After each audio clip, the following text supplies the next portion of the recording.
One of the most historic events to ever take place in the Americas occurred this week. The new world leader of the Roman Catholic Church comes from Latin America. He's the first pope ever to be elected from Latin America, and also the first to come from outside of Europe in over 1,000 years. A puff of white smoke from the chimney of the Vatican in Rome signaled Jorge Mario Bergoglio of Argentina as the new pope. He is a 76-year-old retired archbishop, a Jesuit, the first Jesuit in history to become pope. He led a simple life in Buenos Aires and showed great concern for the poor and the sick. For his papal name, he will take Francis and be known as Pope Francis I. No pope has ever been called Francis. Vatican observers say his name choice is meaningful.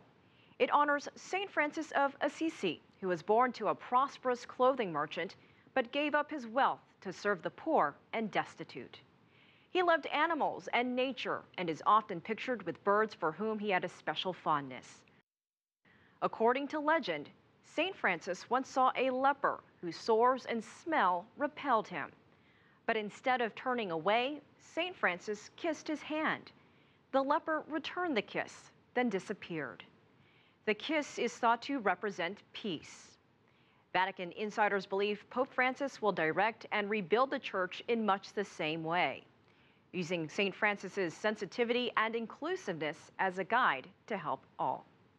The selection of Pope Francis I is significant because it shows the Catholic Church is interested in putting more of a focus on Latin America, a continent in which it has an enormous following.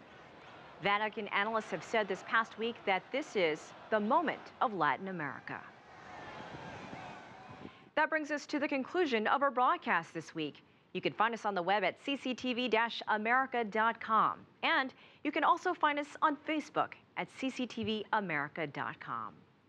Please join us again next week for another edition of America's Now. See you then.